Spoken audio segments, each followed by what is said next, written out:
Welcome. I'm so happy to see you here for the info session for the second year of our Open Doors 1L Spring Break Job Shadow Program. It's a long name, but don't worry about that. We won't make you say the whole name over and over again. Today, I'm going to spend some time talking to you about the program. Go ahead and sign in on your way in so I make sure that I get your names. I'm going to talk to you very briefly about what this program is about, why it was started, a little tiny bit about the application process, and more importantly, you're going to have a chance to hear from 4 of our fabulous 2Ls who participated in the program last year. Okay? I think I've had a chance to meet all of you, but just a reminder, I'm Johanna Hartwig. I'm the Assistant Dean for Career Planning and Legal Community Engagement here at the Law School. I hope you all had a wonderful winter break, well-deserved after your hard work in your first semester of law school. So welcome back. Really great to see all of you. So, what is this Open Doors program? Well, this program came about last year for the first time as the inspiration of a few people, particularly a great person named Marissa Chun, who is a partner at the firm of McDermott, Will & Emery, a really wonderful international firm, who was thinking back to an experience that she had as an undergrad where she spent part of a spring break doing a job shadow. And it turned out that she was shadowing someone who was a doctor. She always thought she wanted to be a doctor. She ended up after that saying, you know what, I don't think that's actually what I want to do now. She's a wonderful lawyer. But she was thinking about how it's a very challenging job market now, and students can use everything that they can get to have a head start when they are going to be entering the job market. And one of the most important things that they can have is an understanding of what is it like to be in a professional environment, how do you act in that environment in order to succeed, what do these professional lawyers actually look like after starting law school, and to start making connections in the legal world. And so she knows Dean Tresvigna from time that they spent in DC, and she said, what do you think about this idea? Do you think it would be useful for 1Ls to have this at the beginning of law school? And if so, do you think USF might want to be the pilot school to try this program? And Dean Tresvigna thought that was a great idea, and so last year, USF was the first school to put on this program on a pilot basis, collaborating with the Bar Association of San Francisco. So I and a few other people at the school worked with members of the Bar Association of San Francisco and with Marissa to start fleshing out what would this idea mean and what would be the purpose of this program. What we settled on is that the purpose of a program like this would be to really help students who may have had little exposure to professional environments already through either their own experience or through their friends and family, and who could really use that jump start of jumping in for a few days to see what goes on in these legal organizations. How can I start to model my behavior, learn how to interact, see how this all works? So we started from there and put together a really wonderful leadership committee for the organization, which includes a wide variety of luminaries in the Northern California legal community, including our own Justice Martin Jenkins, who's on the First District Court of Appeals here in the California Appellate Court. Have any of you had a chance to meet Justice Jenkins yet? Great. He's just an absolutely wonderful alum and is one of the people who was helping put this program together. And from there, the committee started to recruit hosts who would serve as the placement hosts for students during this spring break job shadowing program. And what we found was that the organizations that we contacted were really excited about this as a way to help out students. They knew that it's not the easiest time to graduate from law school, and that any help that you can get earlier on is going to really make a difference. And so the organizations that we contacted, private law firms, public interest organizations, government organizations, courts, private companies, all were very, very supportive of the program and wanted to participate, which just is, speaks really well of how warm and welcoming our Northern California legal community is. So, it was a pilot program, and so the idea was, well, let's see how it goes, let's see if the students get anything out of it, let's see if the hosts think that it was worthwhile, and then let's move forward if it looks like this was a success. And I'm happy to say that I think last year was really a resounding success. You're going to get to hear from 4 of the students who participated about their experiences. I know from having spoken to all of the host placements that they were incredibly impressed by our USF Law students. The maturity, the interest, the intellect, the inquisitive nature, the ability to just really start fitting right in and learning about the organizations really impressed the hosts we had last year, who all wanted to participate again, except for one host where it was just a very small organization. But otherwise, all of the hosts are very excited about participating again, and that is much thanks to the great impression that our students made last year. So the idea was, USF is the pilot school, but if this goes well, we're actually going to expand this because we know that students at other schools could benefit from this as well. And so this year, because we're going forward with the program, we have expanded to UC Hastings and also to Golden Gate University. So I want to say hello there to the students from UC Hastings and Golden Gate who may be interested in applying. This is why we are videotaping this right here, so that they can hear from our students and learn about the opportunity too. And we really encourage you to find out more about it and apply. I know you'll be able to reach out to us and to our students too if you have questions as well.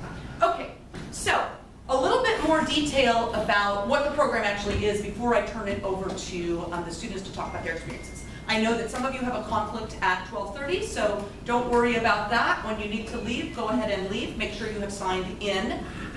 We are videotaping this, so you'll get to hear the end of the remarks. I can make those available to you so that you can hear the end of the program. Please do tell your friends who were not able to be here about what you learned about this, because they are going to be able to apply as well. Okay. So the idea of this job shadow program is for you to get an inside view into an excellent legal organization through observation and communication with people in that organization. To be clear, this is not an internship program or an externship program where you are placed in an organization and you are doing work for the organization. That is not what this is. You are not going to be conducting work during this experience. This is going to be more of an observation and learning experience for you, okay? We have set it up so that it is going to take 3 days of spring break. And the idea for that is that we want it to be long enough for you actually to get involved in the organization and learning about it, but also still give you a little bit of time for your spring break, because we know that everybody needs a break around that time. So you're still able to have the first weekend of spring break and then 4 days as sort of a long weekend at the end of the spring break, okay? How it will be set up this year is that the first part of your participation will be a professionalism workshop and an orientation to the program. That is going to take place the week before the program takes place. And so the exact day we don't know yet, but it will be at a time that the participants are able to come to, and it will be an introduction in more detail to what the program is about, what the expectations are, asking your questions, and so on. And I'm sure that we will again have some of our students from last year participating in that to be able to help with the questions. Then the bulk of the program is the first 3 days of your spring break. So Monday, Tuesday, and Wednesday of spring break. Now the host placements have an option of whether they want to have you come in immediately on Monday morning and start your shadowing experience, or come in after lunch on Monday and start your shadowing experience then. So it depends on the organization and what works for them, what is the most convenient. You'll then spend the rest of Monday, all of Tuesday for a regular work day, and most of Wednesday at your placement. I'm not going to talk about all of the different things that you might do at your placement, because our students are going to be able to talk about those experiences, and I can answer more questions in the follow-up. But it's a very wide variety of activities that you might be able to engage in, and it really does depend a lot on what the particular type of organization is. We will cap off the program on Wednesday with a reception. It will likely be at a law firm or another organization here in downtown San Francisco. Last year it was at Kecker Van Nest, which is a really well-known, wonderful firm in downtown San Francisco, and it was pretty nice. I have to say it was a pretty nice reception. Kecker Van Nest hosted us. It was quite lovely, and it was an opportunity for the students to meet the hosts from the other organizations and the leadership committee as well. Okay. a few words just briefly on the application process. You are going to be receiving the application via email by the end of this week. The goal of the application process for us is to identify who is most interested in this program and who is going to benefit from it the most, okay?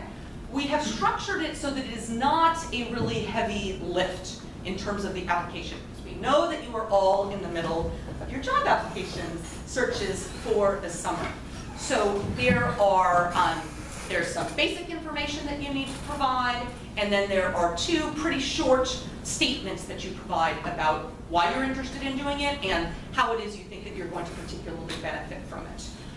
But we've designed it so that it doesn't seem like a huge lift for you. Would you guys agree that it was a pretty reasonable sort of amount of work that you guys did? Okay. That wasn't a leading question, right?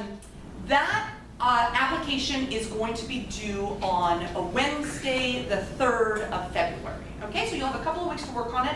We structured it like that so that those of you who are participating in PIPS Day, which I hope is the vast majority of you, will have gotten through the PIPS Day experience and still have a few days before you turn it in. Okay, and then you will know within a couple of weeks about whether you are selected for the program. And it is at that point that you will express preferences on what type of placement it is that you would like to have. And we will do what we can in terms of honoring those preferences, keeping in mind that we have all of you and then all of the students from the other schools to be figuring out the puzzle. And so what we expect is that this year we will have 15 placement options open for USF students. Last year we were actually able to accommodate a few more, so we ended up having 19 students from USF participate. So what we hope is definitely 15, and potentially there might be a few more. That's the basics about the program that I wanted to lay out for you. And now I would really like to turn it over to our special guests who are going to talk to you about what their experience was like last year. So we have Shelly Saini, Matthew Elmaragi, Lizette Rodriguez, and Anthony Aguan. And so they're going to tell you what the organization was that they were at, a little bit about what their experience was, what they did there, what they found useful. And then after they have each talked for probably 3 to 5 minutes, we will open it up for questions from all of you, either to me or to the students, okay? And you are, of course, going to be very welcome to follow up with any questions that you might have afterwards to me and also to our student participants. Okay, so Shelly, why don't we start it off with you? I'm sorry, I'm going to move over here so that you guys can move together over there. And so Shelly, why don't we start off with you? And speak nice and loud so the video camera can hear you. Okay, so I applied to the Open Doors program specifically because I'm super awkward when it comes to networking and it makes me extremely uncomfortable. And so I thought doing something more intimate would be easier for me. And I also don't know a lot of attorneys, so just a good opportunity for that. So my interest specifically is human and civil rights law, so I was hoping to find something along those lines. I was placed at Earth Justice, which is environmental law. I was slightly upset before because I don't know anything about the environment. I kept thinking that I was trying to save animals and trees. And that was totally a stereotype I shouldn't have made. But, I mean, they did do that. But anyway, when I met them on the first day, it was awesome. It was downtown in the financial district. A really nice building. I wouldn't have thought for a nonprofit. They're at the top. I mean, it was really cool. I've just never been in a building like that. And they're really welcoming and nice. Everyone's super excited to have me there. They didn't really know exactly why I was there. It's weird to have a student just shadow for 3 days, but because it's a new program, they're just open to anything I wanted to experience and learn. I shadowed one attorney specifically who I met with each day, and she just let me, watch her do her work in the morning, and she explained her cases to me, what it's been like. We developed a good friendship, I think, now, and still in touch with her, and she's become a huge mentor for me. But she introduced me to all the other attorneys in the office, going all the way up to the ladder. So I met everybody, and it was really cool because you got to ask them about their life. How did they choose law? How did they get here? I mean, it's environmental law. Some people were prosecutors for like 20 years, and it's like, how did you end up here? So it's really cool to get such a variety of people and experiences like that. I mean, they let me do a lot. I got to read some, memos they wrote and briefs, which is cool because in your second semester, 1L year, you're just learning research, and it was nice to actually see the format of how they wrote and things like that. I got to meet some other interns there, and I asked them about their work, got to know them. They took me out to lunch, so I got free food. Can't complain about that. I don't know, it's good overall. I went to Sacramento, saw them, observed some motions that were going on. I had a lot going on. I met some of their clients. A lot happened in 3 days. Probably my favorite part is on the last day they hold like reception right at the end. And before that, the attorney took me out for drinks, and I got to meet one of her friends who's also an attorney from DC and worked for Obama administration at some point. I mean, it was just a lot happened within the 3 days. I don't know, it's a good experience overall. Hi everybody, I'm Matthew. I had the opportunity, well, let me preface by saying what my interests were. So coming in to law school, I was a little bit unsure. I wanted to do international human rights, specifically in the Middle East. I wanted to not necessarily work in law, but kind of in policy and politics. So for me, it was always difficult finding a position where I can sort of, I did a lot of NGO work prior to law school. So coming into law school, I came in here thinking, well, I want to get away from the advocacy side, and I want to kind of be more on the legislative side and sort of the legal drafting side. So coming into this shadowing program was awesome because I had the opportunity to talk personally with the faculty and say, hey, you know what, I'm not sure that I want to really fit into sort of a legal sphere, but something that's going to allow me to influence legislative policy through the legal skills that I got in law school. With that said, I was placed at the Board of Supervisors office in San Francisco under Supervisor Tang. And the way that works, I'm not sure how many of you are familiar with the San Francisco government, but we also have a mayor, Mayor Lee, and the Board of Supervisors, each of whom reside in the district that they represent. Supervisor Tang is also a student here at USF, in case anyone doesn't know. And she is the supervisor for the Sunset District. So got there the first day, automatically got to sit in with meetings, sit in on meetings about two of the biggest issues that we were working on was sort of the I forget what they call it, the polite way to call it, but sort of the massage parlors that kind of ended with happy endings. And a lot of that is a result of human trafficking, so a lot of immigration issues, dealing with that, and then a lot of sort of the land use and building codes, and obviously landlord-tenant issues in the Sunset District. So sat in on meetings with that, private meetings, and then I got the ability to sit in on the Board of Supervisors meetings, which happens on the first Tuesday of every month, I believe, and that was really cool to watch sort of the dynamic, the whole political sphere of San Francisco, and see the way it runs between all the supervisors, and listen to them argue different sort of legal arguments, but more on a political basis. And one of the other things that I really got to do, which was probably the best part of the entire shadowing, which is why I'm here to advocate for it, is that I got to meet with multiple city attorneys and other attorneys. I met with two city attorneys in specific, both of whom loved the conversation that we had, and they said, hey, you know what? Do you want to come and intern here in the fall next year? Just reach out and send me an email. I did that, and I got an internship out of it. So this last semester, I was interning at the city attorney's office, and potentially will be returning again this summer. And I can honestly say, had it not been for this program, I would not have had those conversations, and I would not have that internship where I was working in the government section of the city attorney's office in City Hall. So it was pretty cool. So yeah, that was a nice one. Hi everyone, my name is Lisa Rodriguez, and I did the shadowing program at the First Court of Appeals here in San Francisco with Justin Jenkins, which was amazing.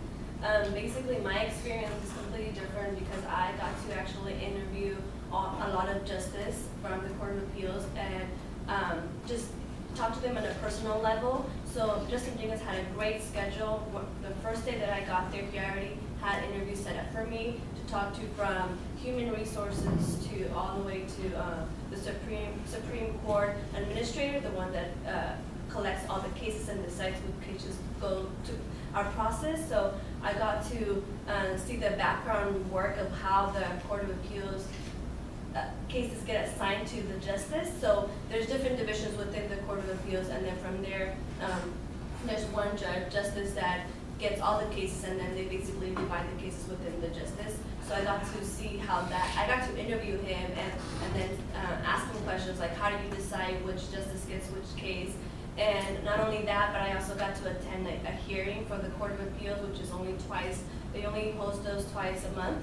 And after that, I was able to talk to the justice that were at the hearing. So you got to hear what how the attorneys were arguing.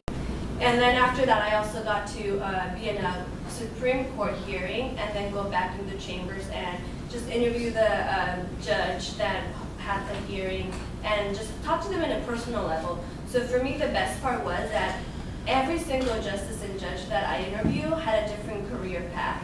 So I'm interested in like how every judge and justice gets to their position. So I was able to ask them questions like, did you ever imagine being a judge? And they would give me their whole life career, and every single one had a different career. So for me, that was amazing. Just the fact that it showed that you don't have to have a specific path to end up in the position that they were. And I'm still exploring. I'm not completely sure what type of law I want to do. I know it's going to be civil, so that gave me a better idea of where I'm standing, if I'm going to like litigation or if I'm going to like some specific type of law. And not only that, but it gave you a sense of how briefs are created. So you were able to talk to the research attorneys, and they show me their briefs and how they correct them and how they're actually finalized and who finalizes all the briefs. So now I could say that I have a better understanding of how the court system works, and not only the Court of Appeals, but even the Supreme Court all the way to the Supreme Court. So you got to see how everything works from the bottom to top. And not only did you talk to justice or judges, but you also talked to administrative staff, which gives you an idea of how the environment is within that work experience. And if